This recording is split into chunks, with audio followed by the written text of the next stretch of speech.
Oh. You dragging your butt? You're so Hi.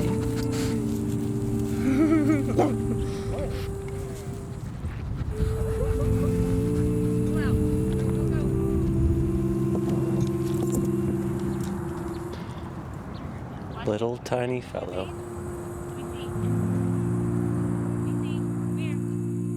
Given more backstory about like the specifics of what was going on for like your family and like them rejecting you first, but that was something from like when I was listening to our first episode that I felt like I didn't want to press you on it, but I felt like as a listener I was like I was curious to kind of understand like the nuance of like specifically what that.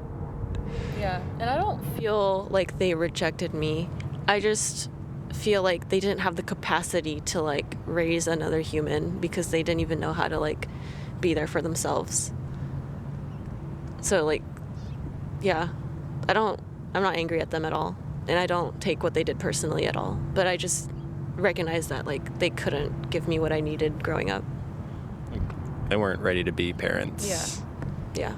And you were the were you the third child in? I'm the oldest. Oh, you're the okay. Yeah.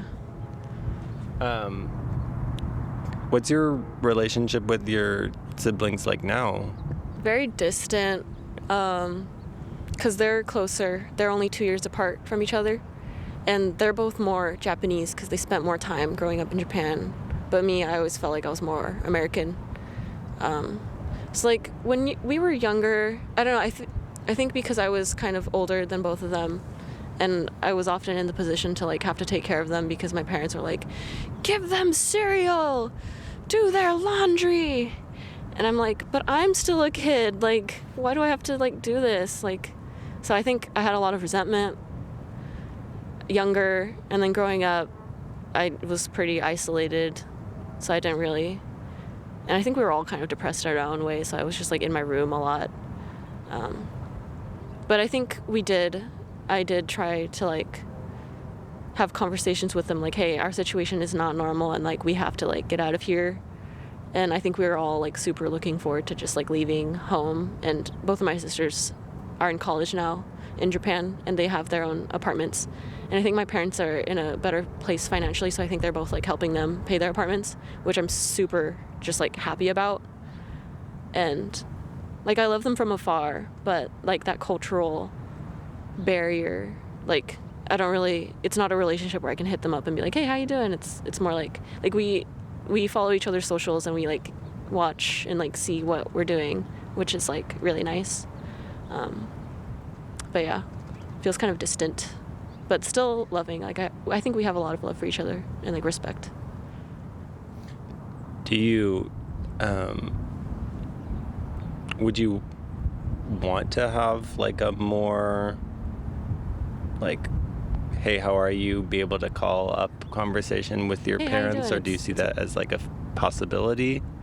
No. Yeah, definitely not. Also, because I recognize, I feel like I'm just like older than them. Like I feel like I'm more, because I think, I don't even know what we would talk about. I don't even want to like open my heart up or like let them into my life like that.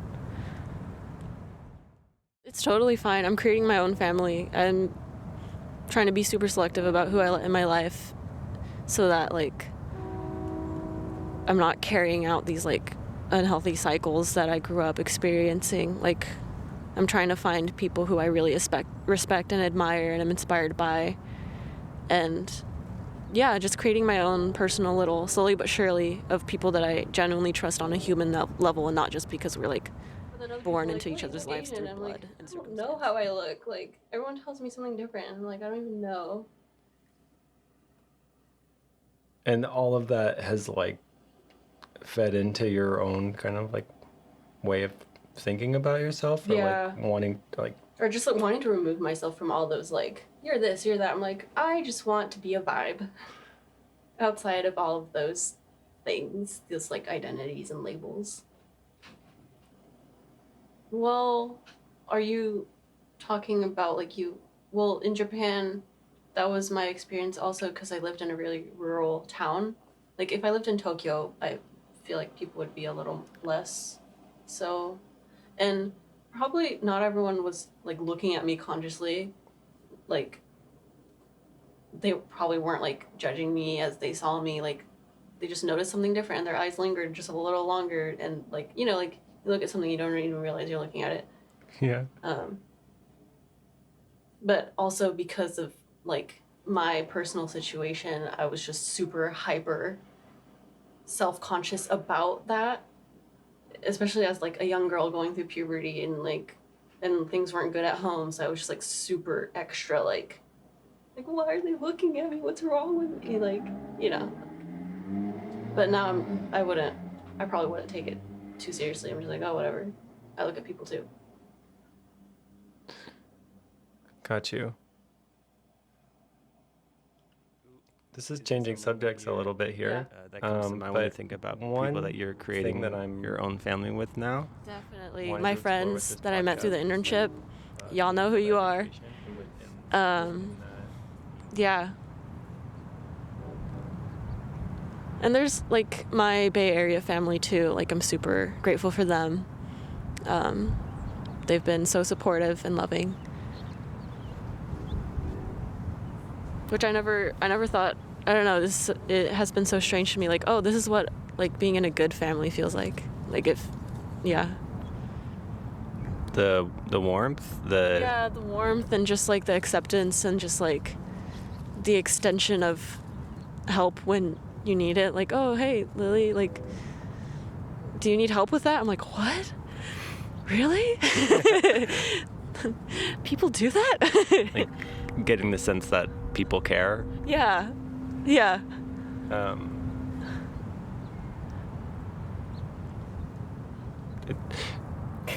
I'm just like laughing because like there's nothing else to be said. Like people care and it makes a big difference. Yeah. But there's like a lot that there's a lot of difference in the details of like what relationships of care are about versus ones where like there's not that baseline to it. Yeah.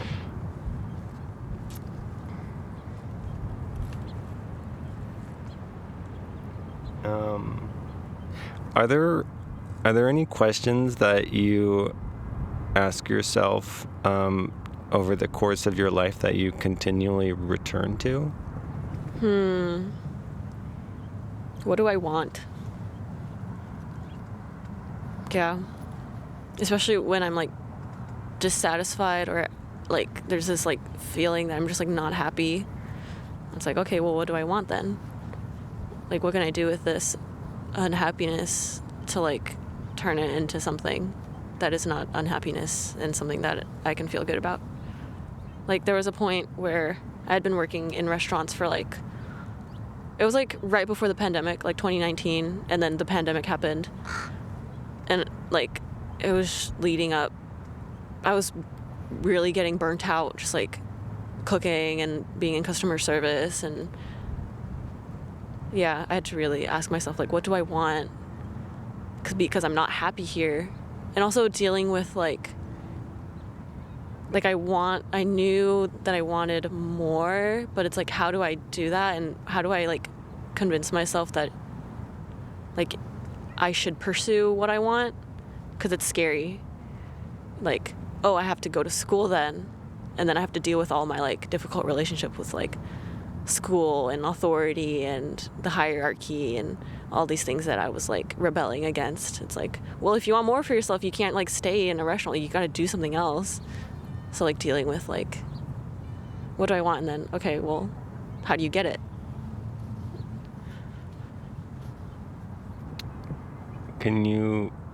I want to hear more about the full details of that story because it's like there's like this conversation that you're talking about like in your head about like I want stuff, but then this other party that's like trying to guide you through like here's what you actually have to do. Yeah.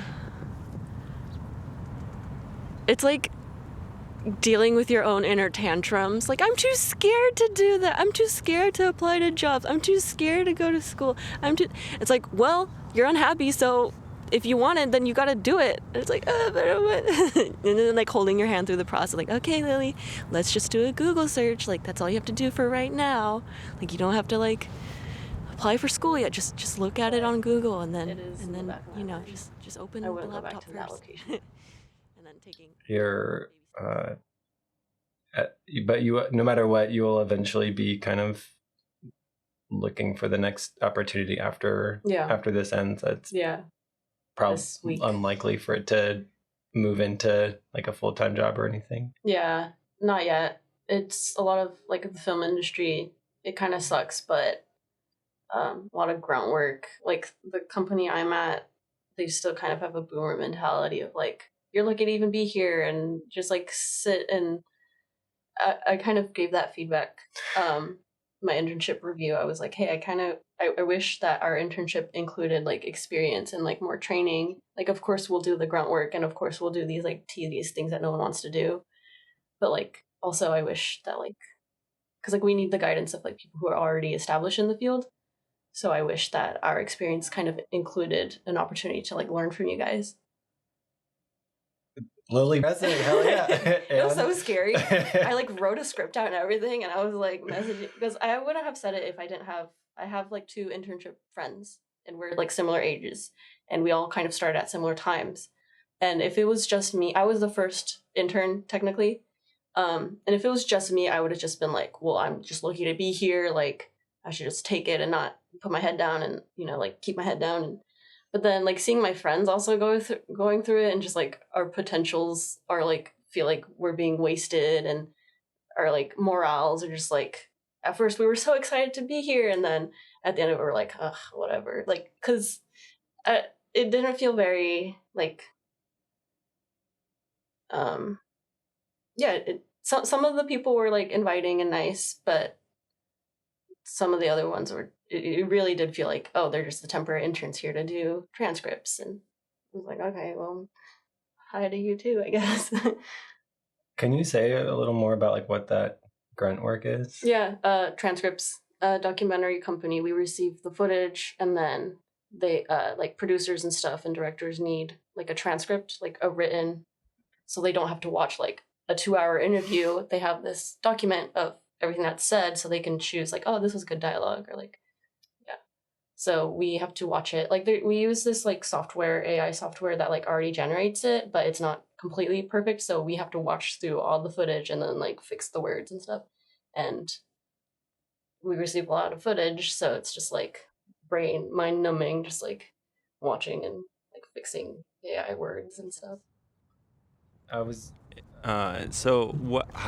How much time was there in between, like, the first time that you were like, fuck, I gotta get out of this, to you moving to Berkeley?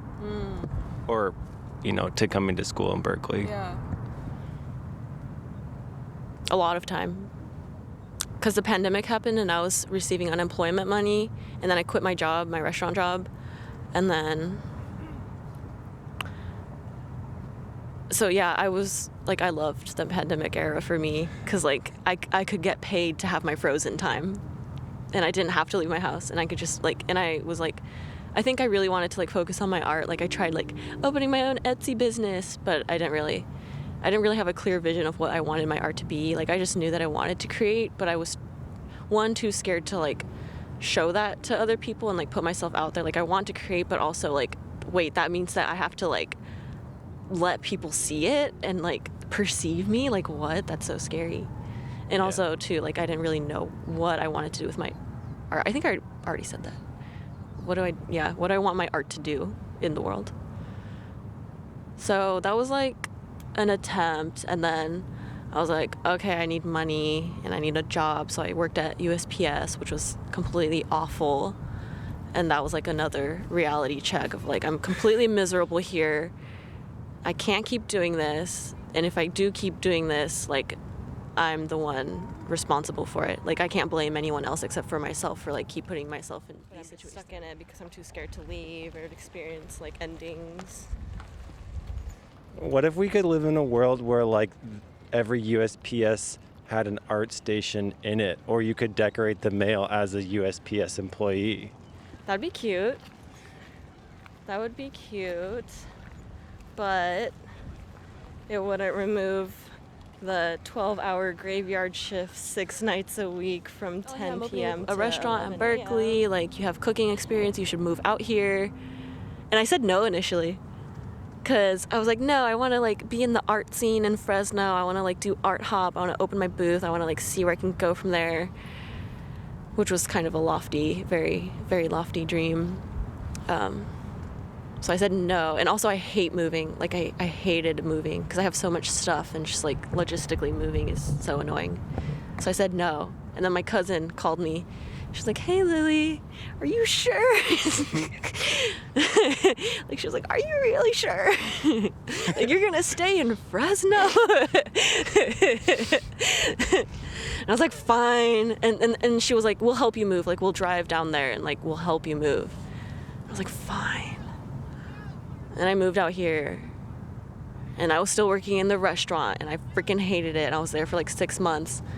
But there was like a whole thing of financial aid. Like I couldn't receive any financial aid because to receive FAFSA, if you're under 24 years old, you need your parents' signature. Yeah. And I was like too stubborn. I was like, no way I'm gonna like ask my parents for a freaking signature and their like tax information. So I was very stubborn. How come no way? Just like, oh, it'll be too much of a battle? Or just like you just didn't want them? Yeah, I just didn't want them into my life. Like I didn't want any sorts of contact or like them seeing into any part of like me and who I'm building myself up to be. And like, I don't know, I feel like they like left me in this state of just like wounded helplessness that like I don't want to give them any more of myself and my energy. Yeah. So I'm like, you don't deserve And then hopefully by then there will be a shift in mindset of like the older generations to be like, well, there's no transcripts to give to interns. Maybe let's let them learn something. What are they doing up on their level? That's not the transcripts. It depends on your position.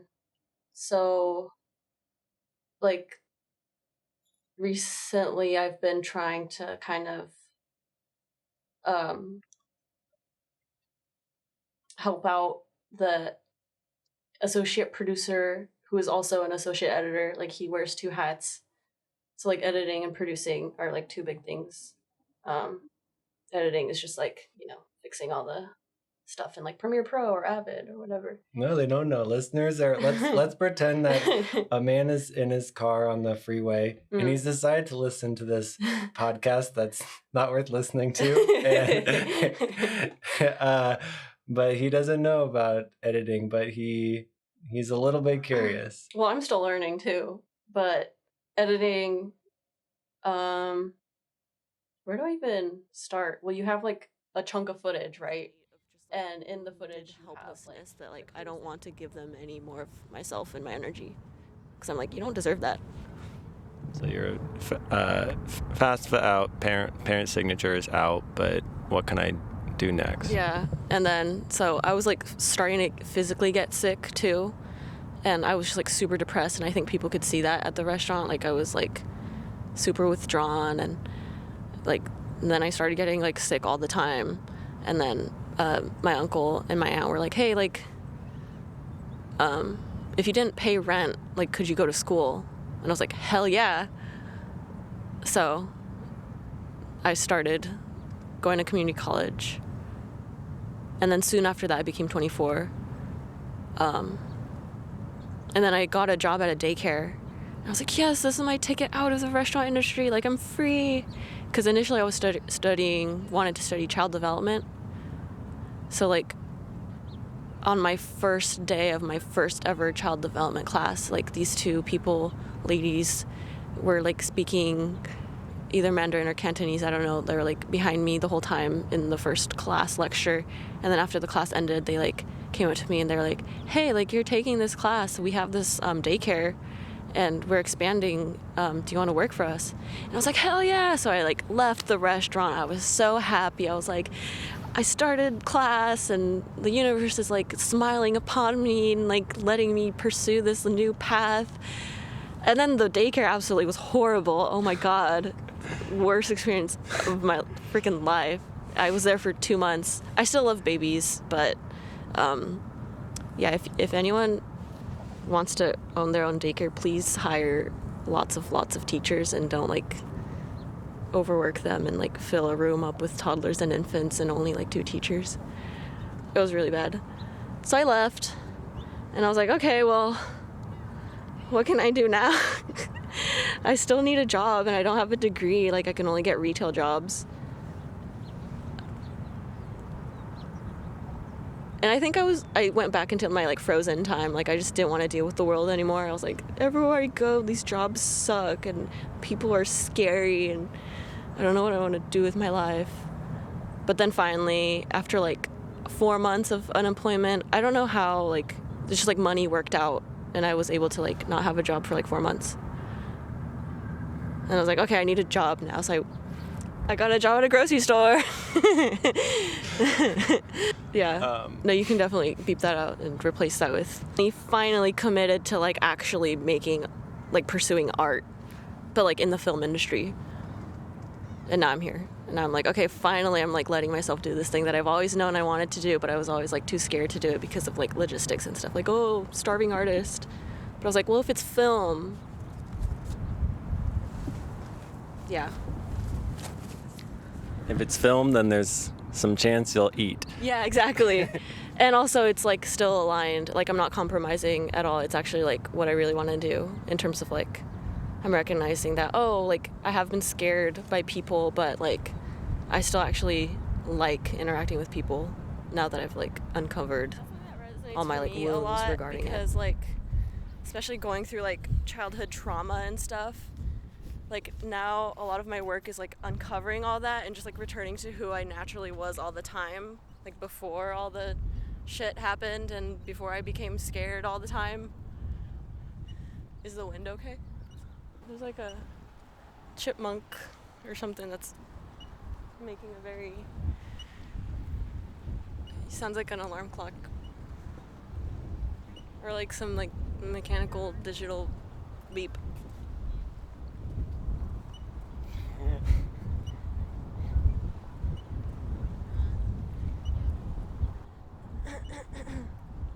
But yeah, constantly trying to return to the natural energy that I had as a kid, because she is my icon. Like, she knew, like young Lily, like she had everything right. I'm just trying to like return back to that state. Do you want to keep walking? You seen that movie Lady Bird? Yeah. I would say that movie is cohesive in many ways, but it's not one of those movies where it's like here's the point, or Yeah. like here's the. Yeah, it's just a story. Yeah, so I don't know. I'm trying to think about like, well, what does it mean if there's no thread except you're the thread? Yeah. It's me, I'm the thread. Are we rolling? Oh, we've been rolling. Oh, we've been rolling. Yeah. Okay. Or is like finding, like it's so hard to find like the perfect vibe. And so for this like PBS social media series, it's called Wellness Inside Out, if anyone's curious and wants to know.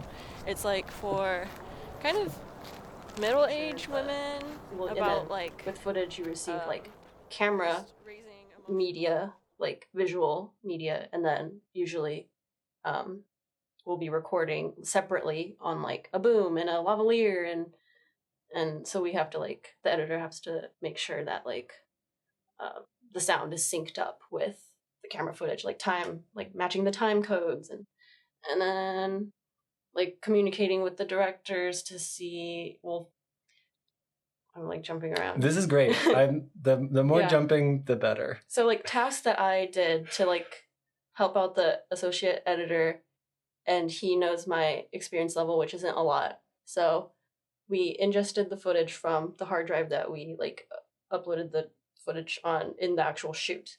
We receive it in the production house, and then we upload it to, we do make like 3 backups, like one on a server, one on, I kind of forget, but like 3 backups in case like our company burns down and, oh, we need that footage. Well, good thing we have it on 2 other things. So the whole company is just renting out like server space somewhere that has like whatever current or past projects they've worked on. We do like a physical, we have been backing them up on physical stuff too. Like they're called LTO tapes, I think. So like that's a physical like hard copy that we like don't want to touch, and we want to like put it in some other location that isn't like it's in a different city. And then like the other location is on the cloud. So I guess I kind of forget what the specifics of that was. And then the other one was like stuff that we can access. And then there's like producing, which is more, I don't know too much about producing, not gonna lie. But when I like look over a producer's shoulder and I like peek at what they're doing, they're like looking at hotels or like looking at like shoot locations. Like if it was, I keep going back to interview, but like we need a nice scenic area and to like shoot in that has like good sound and like, oh, where are the windows at, so we know where to place like the camera and stuff like that. I feel like producers do most of the work that we think directors do. Like director will like be on stage and they'll like do the things, they'll like say the things, and then everyone will do what they say. But like a producer is like the person who is doing all the prep work to make all that happen. Like, oh, we're making a documentary and this is our story, so we want to interview some people who have some interesting stories relevant to this. Well, the producer's job is to like search for people who might possibly have those interesting stories, and then like conduct pre-interviews, and then kind of get an idea of if this person has a good, persona that is good to be on like a film, or oh, that person wasn't really interesting, like let's find another person, and just like research and stuff like that. Is that an aspect of like filmmaking or media storytelling that you're particularly like interested, or would you say like if there was like a map of all the different hats, like what are the hats that you most like appeal to Lili? I'm still learning. Like everyone asks me that, and I'm like, I don't know. But I like editing. I'm interested in editing in a more like artistic sense, like music video type stuff. Like it'd be cool to like play around with mixed media and like combine art and film. So like that's one thing that I want to explore. But I'm also super interested in learning more about like directing and producing, that aspect of it, because I feel like I don't have enough exposure to it. And it like producing especially requires a lot of like involvement with people, and I feel like that would actually keep me engaged instead of just like sitting at a computer for like 8 hours plus maybe. I kind of do wonder like, well, what is it like when you're like, I mean, you're still gonna be writing emails. Like there's a lot of emails. As an editor and producer? Yeah. Just emails no matter what? Yeah. Do you think that there's a possibility that like work will ever like move towards like fewer emails, and if no. It could, like how can it, like are we just stuck forever with like, because I haven't met anyone that's like really into writing emails, unless you're into emails. I don't know, it's kind of like I'm wearing my corporate like girl boss hat, and I'm like, hey, so and so, are you available to speak about this at so and so time? And I really got you. I feel very like I'm doing something important. So there are some emails that are. Did you do anything this morning before you came here? Yeah, I did some. I was supposed to do it yesterday, but for Kelly's PBS thing, I was supposed to find like music for our next reel, Instagram reel. So I just like didn't do much yesterday. So I was like, okay, I should just send it off this morning, because I was like looking for science-y music for an informational reel that we're making. Do you want to, this is not an official follow-up question, but would you like to describe how that process is of Sure. of looking for science-y music? Yeah. And what is science-y music? Yeah. If one might ask. So finding music, I think Kelly was the one who actually told us, like 90, like the most time consuming part of like creating a film or video or anything is finding the freaking music. Really? Like, you can do all the pre-production, you can do all the production, you can, roll your camera and all that takes time, yeah, but the most time-consuming thing, it's like, yes, everything's together now, time to find music, and then you're, like, scouring the internet for hours, like, finding, like, it's so hard to find, like, the perfect vibe. And so for... Can you, is there, like, a memory of, like, a specific kindness that someone has ever done for you that, like, still... like you hold dear, or that?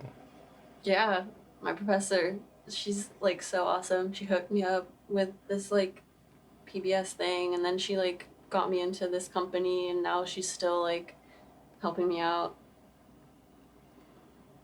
I think that shows to like how much committed she is to her value of like giving opportunity to the youth, and I really admire that. And I was like, I want to be like that too when I'm older. Like when I have the resources to actually share with people, like vibe.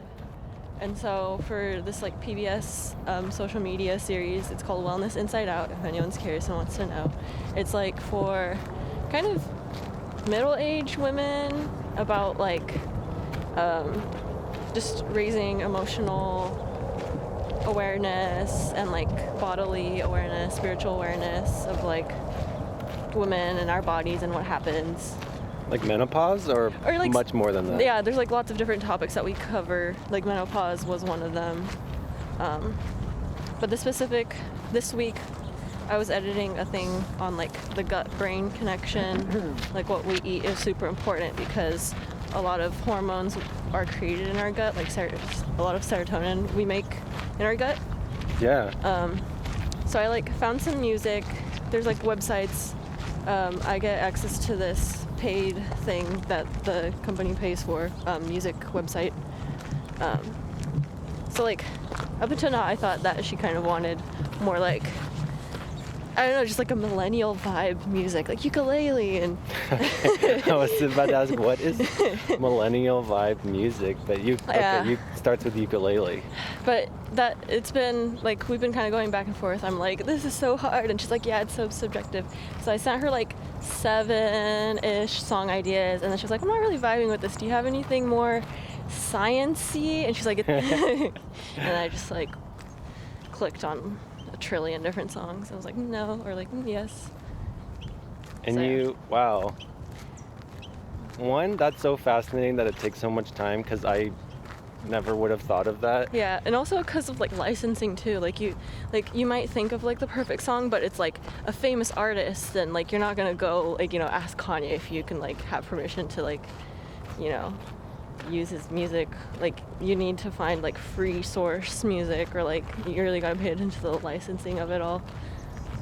Hence all the like royalty free websites that are out there. Yeah, exactly. But then those royalty free websites just have like weird, it's just so strange the things you'll find on those. Like you never really think about sounds until you're like looking for something on a royalty free music site. I think I left my yerba mate somewhere. I don't know, I had an interaction with her. Was it like from day one where like you just getting to know her that you're like, oh, I just feel like this sense of like you caring about me? Or was Not really, no. Like it was more, I don't know. I think it was when I started working for her outside of school.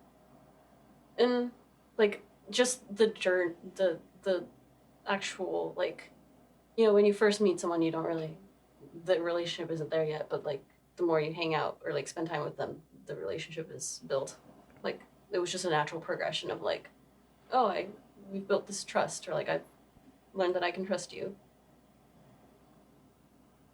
So there's no one thing, but then when you look back, like that, the trajectory, or like the whole process of like getting to know her, like contains like an evolution of like kindnessness. Yeah.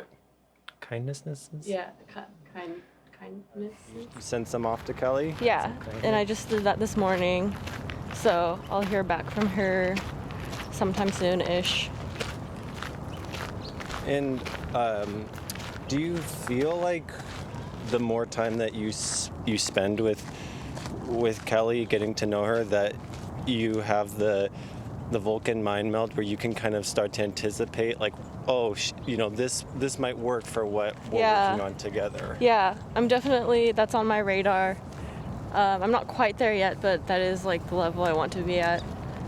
Of just like anticipating and already kind of knowing. But right now I'm still in the feedback stage. Oh, does this work? And then she'll like, oh, yes, or like, no. And there's always some amount of just trying to generate like more than one. And she also option like brought me on to be her assistant editor for like this PBS thing that she's doing. So that's like been cool, and like she's kind of like almost like my advisor kind of ish now. Like we connect outside of school too. Cool. Like she's the one who like also really pushed me to be like, hey, you've been not happy at your internship, you should really speak up about it. And I was like, that's so scary, but I think maybe you're right. Particular day, you said you had scripted it, or like you like went over, and then were you like, okay, did you kind of decide like the day that you would do it? Yeah.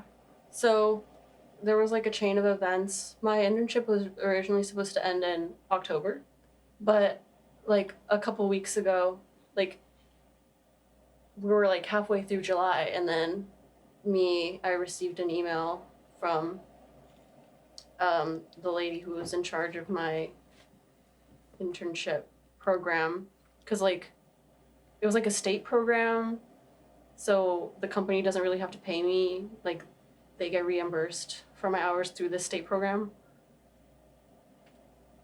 So like midway through July, we get this email and it's like, oh, funding ended as of June 30th.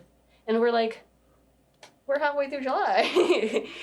So, and she emailed us on like a Saturday, which is weird for like the corporate world. Like, why?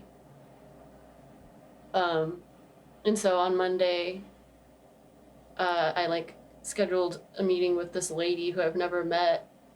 And right off the bat, she's like, your contract dates are wrong. You needed to have an exit interview with your first internship. I never saw you before. She's like telling me all these things, and I was like, I was not aware of any of this. And then she was like, we need an invoice. I was like, I don't have access to that. We need an invoice. But I can relay that information to the people who can give it to you. And she was like, you need to adjust your attitude. And that whole like thing was just like so disruptive for me that like it brought up like everything that I had been suppressing.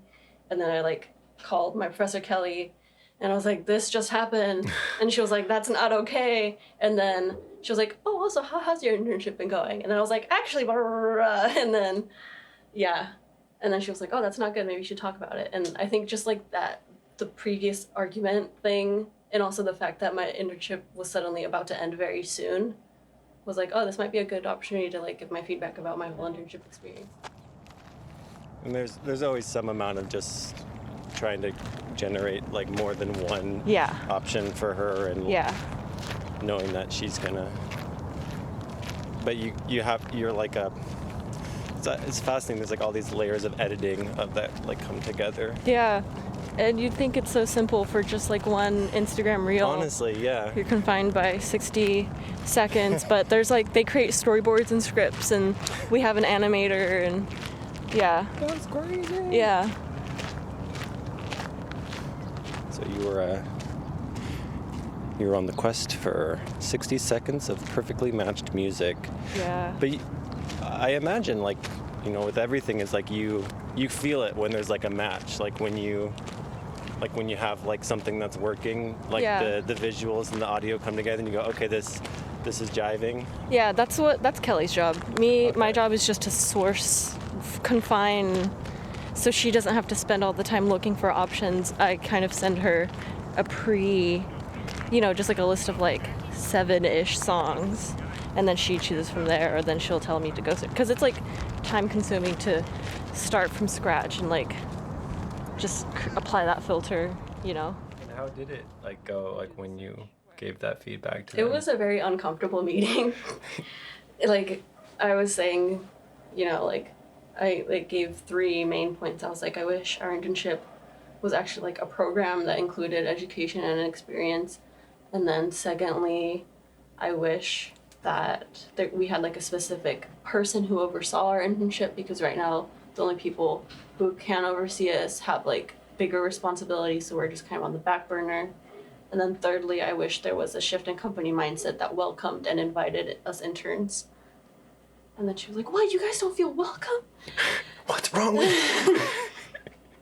and then she was like, I'm so sorry that you feel this way. And I was like, well, I don't regret my internship. It's just like, and then she was like, I was debating if I should even bring interns on because she like knew that the company didn't have funding for like an actual internship program because like she had worked at places that had actual like there can be like internship programs, but In the budget. yeah, budget. She was like, we don't have the funding for that, so she was debating if she should even bring this on. But then my professor reached out to her, and then my other friend's professor reached out to her from UC Berkeley, and then she was like, well, maybe it'd be better to bring them on rather and just like have them here rather than, you know, like us working in retail or something. Like maybe just us being here would be better. And I was like, yeah, but also like just please be like, if you do bring on future interns, like be super transparent about what you can actually offer. And she was like, yeah. And then now I like see her, I'm like, why?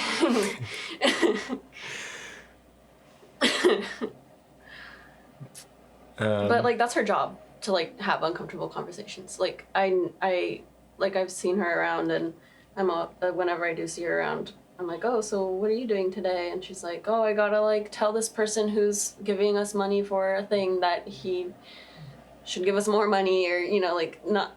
It's very negotiation HR talk. Like that's her job. So I was scared to talk, but also I knew that like she already knows how to handle stuff like this.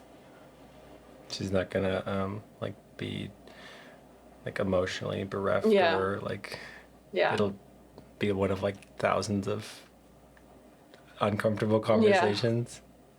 So like it was uncomfortable, but at least I said how I felt, and yeah.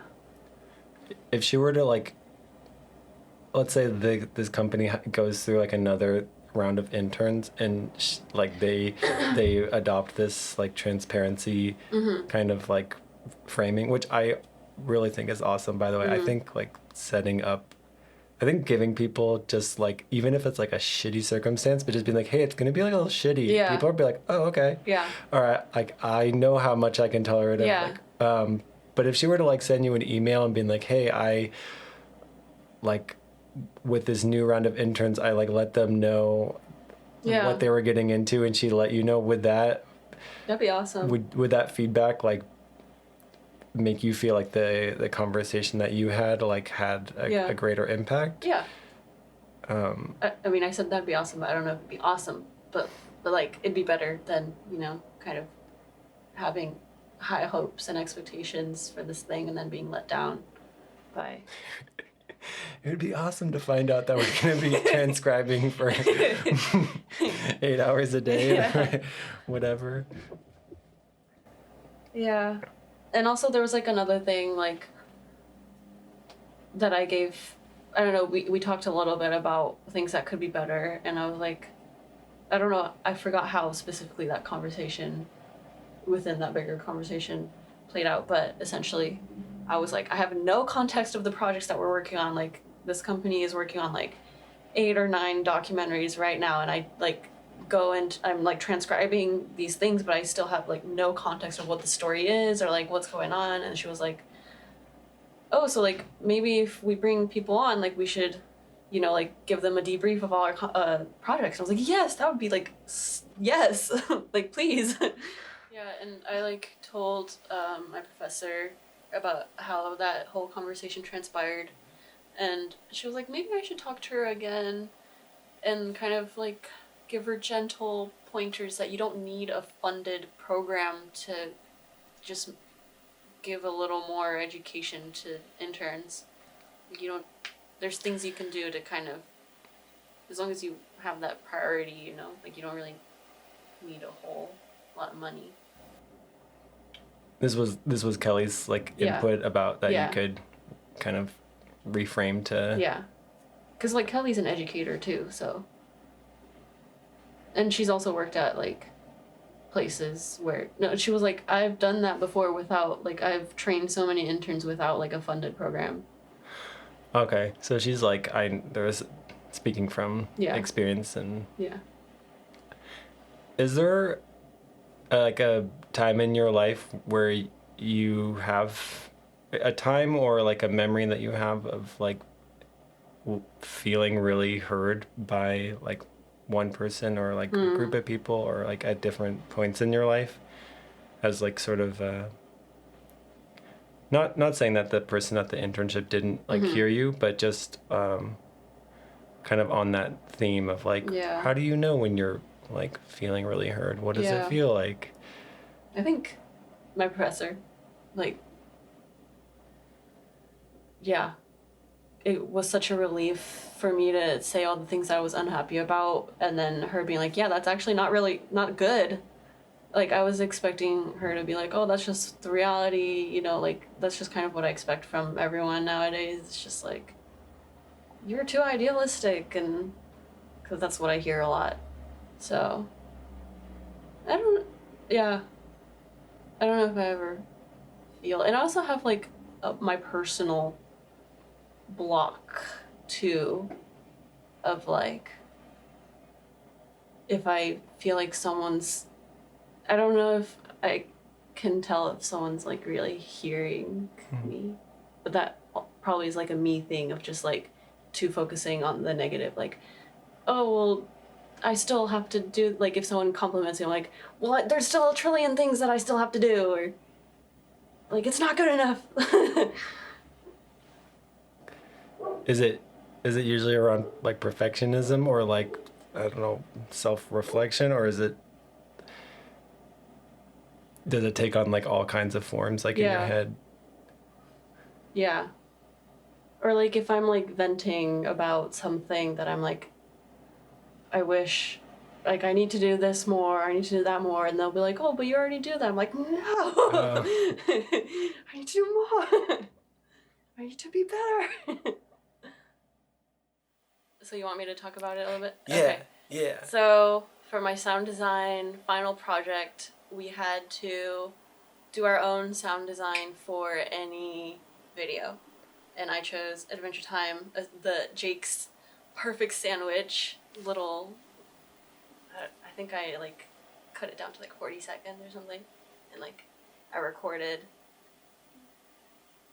scraping mayo on bread and slapping ham on top of lettuce, and recorded all the little sounds and like scoured the internet for like footstep sounds and like the perfect footstep sounds, and then I like chopped them up so they would perfectly match Jake like hopping and on the screen, and that was really fun, and I was like super perfectionist about it, and I spent a lot of time preparing, and I think I like spent a lot more time than other people did when I like, the whole time I was doing it I was like, it has to be perfect, I still have to fix this. And then when I like, we all like saw each other's projects in the classroom, and I was like, oh wow, like I didn't have to work, no, not that, like in my head I was like, it needs to be better, but when I saw other people's work I was like, oh, like I did really good.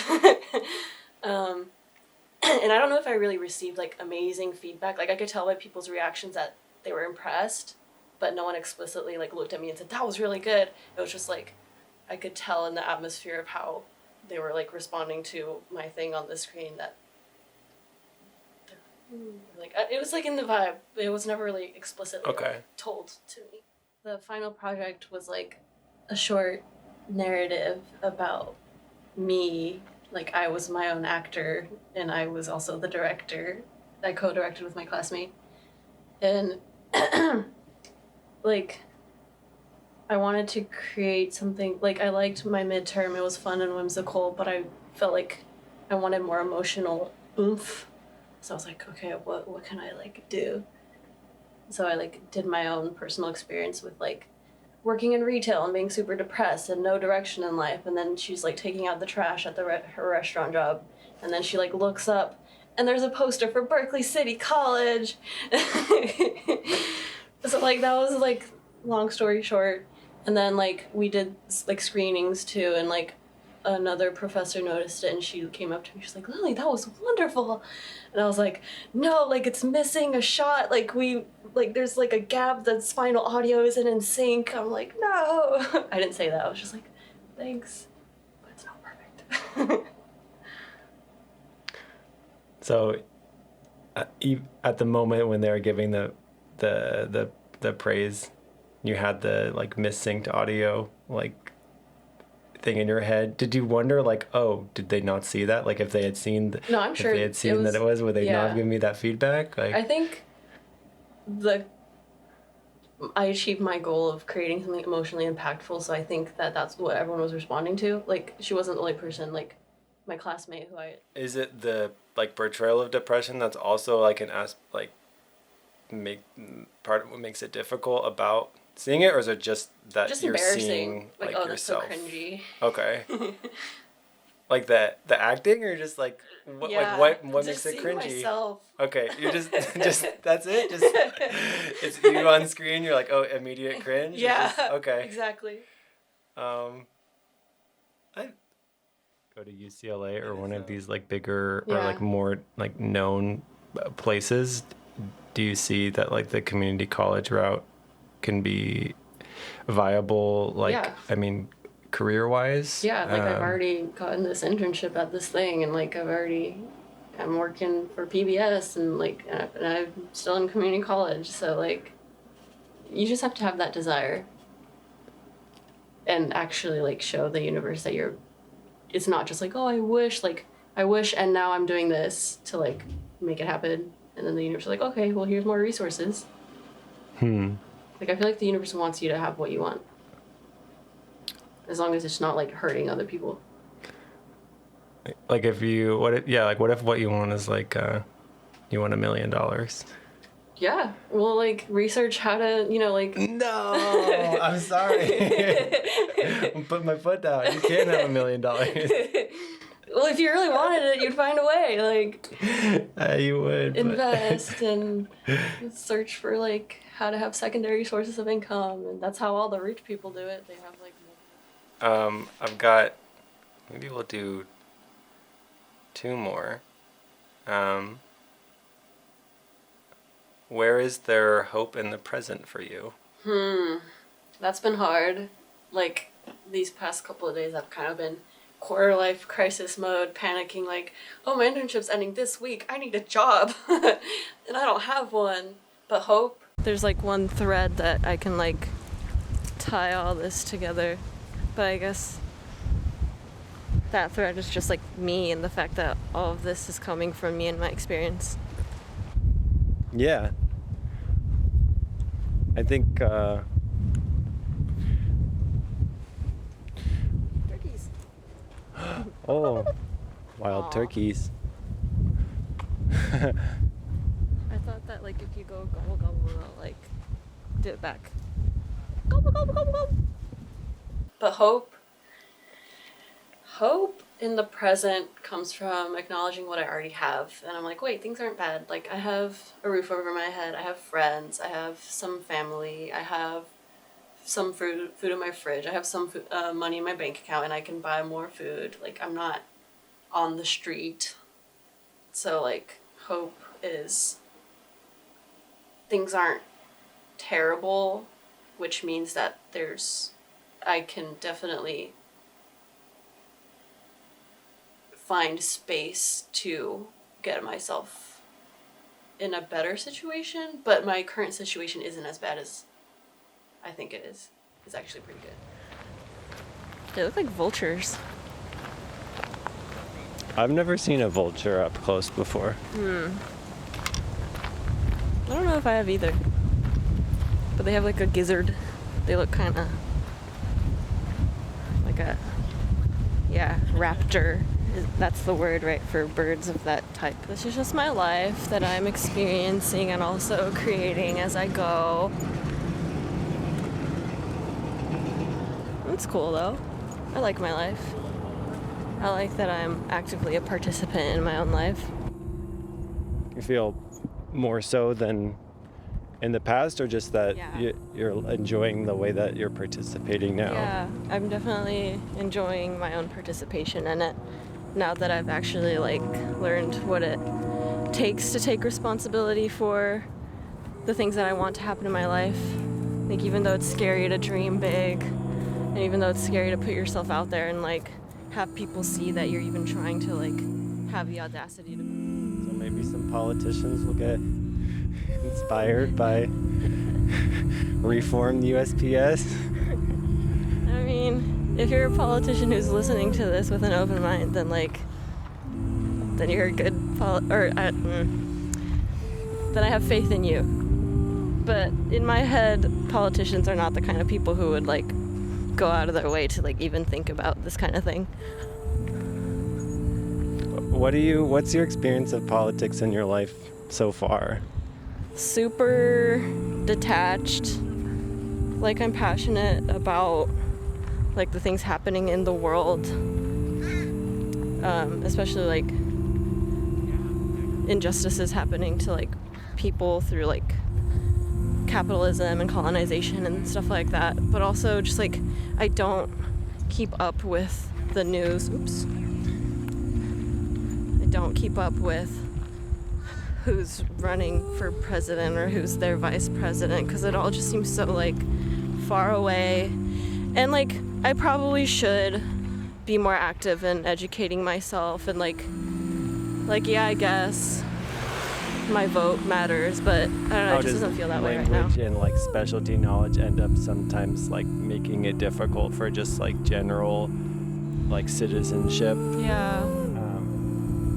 Because if it really is a democracy, then like shouldn't people like me be able to kind of feel like it's approachable to like make a difference or contribute my own idea and opinion into how this country is run?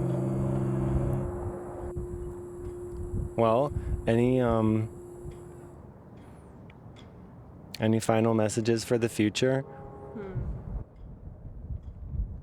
You got this. Okay, you got this, everyone. Thank you.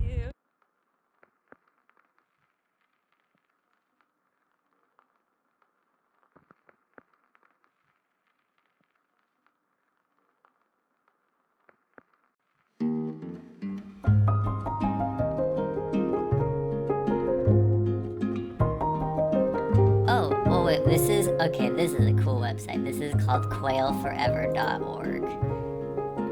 Quailforever.org? That's so poetic. Okay, this article is called Top Knots and Other Quail Quirks. The full title of this website is Quail Forever, the Habitat Organization. This is written by Marissa Jensen. Either the photo or the essay. I think it's the essay. There's a photo of two quails with those characteristic top feathers. So this is about the mountain quail, the largest species of quail found in the United States. The mountain quail's mysterious and little-known nature is alluring to both upland hunters and naturalists alike. Mountain quail are easily identified by their top knot, which consists of two straight feathers that employ a sharp appearance. The females, not to be left out in the fun, are adorned with a slightly shorter yet still prominent top knot. Not to be left out of the fun.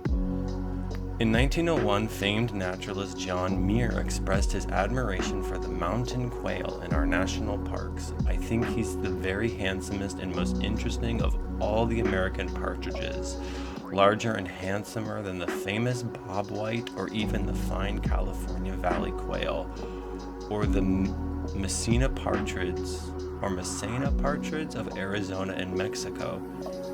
That he is not so regarded is because as a lonely mountaineer, he is not half known. That he is not so regarded is because as a lonely mountaineer, he is not half known. That is a very different style of language than today. Let's do one on bobwhite quail. Noted for its iconic poor Bob White spring call, that's cool, this species is the most abundant on our list. Right, because it's quailforever.com. While all quail are capable of producing a lot of young Bob White, take this to the extreme. Okay, producing a lot of young Bob White, take this to the extreme, says Dr. Dwayne Elmore, Extension Wildlife Specialist for Oklahoma State University. Bob White have diverse reproduction strategies, which enables them to produce large numbers of chicks when conditions are ideal. Conditions being parenthetical habitat and weather. Bob Whites are polygamous, meaning they mate with multiple partners over a breeding season, which also allows a female to produce multiple clutches. It's not unusual for a female to abandon her first clutch to start a new nest, leaving the eggs for the male to incubate. According to Dr. Elmore, some years up to 25% of all nests are incubated by males. Wow, I can't believe people are studying the incubation of male quails. That is so specific, it's amazing. Bob White quail are widely distributed across the southern and eastern part of North America. Should we do the California quail to wrap it up? Okay. Also known as the valley quail, this popular bird can be identified by a curved top knot. It's called a top knot. That's so cool. Consisting of 6 feathers that droop forward, resembling a comma. The comma top knot. The male's top knot is black and the female's brown in coloration and slightly smaller in size. Their characteristic looks and gregarious personality help secure them as California's state bird. Additionally, the California quail has unique characteristics, along with Bob Whites, that help them survive in arid environments, such as gathering moisture from insects and succulents. Wow, thus allowing them to survive without surface water. What? Unique characteristics that help them, such as gathering moisture from insects and succulents. Whoa, that's so cool! Chicks are known to peck at adult feces, thereby obtaining a protozoan that helps them to digest. To find a California quail, visit California, Oregon, and Nevada. So not just California. Okay, this has been show notes. You can support Popcorn Forest on patreon.com, substack.com, Venmo, and ko-fi.com, and you can send a can of beans in the mail if you want to, I should get a P.O. box, or I don't have an address yet for the can of beans, but once I have an address, P.O. box, you can send food, supplies. You could make a donation in favor of some other organization you're into. I suppose you can leave a review, but those are so boring and tedious. There's gotta be another way. I always feel like, leaving reviews is just the worst. So I don't think, let's count that baby out.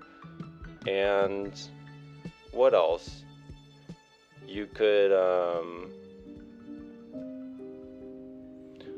suggest cool show topics, or cool show guests, or cool show themes.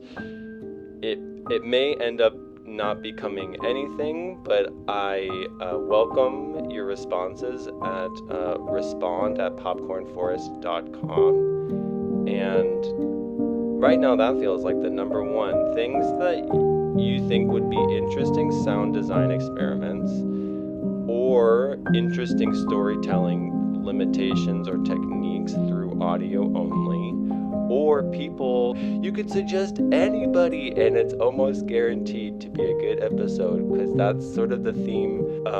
It's about how kind of like there's like 10,000 movies inside of them, and it's just kind of take that hypothesis seriously, a way of trying to format and over and out.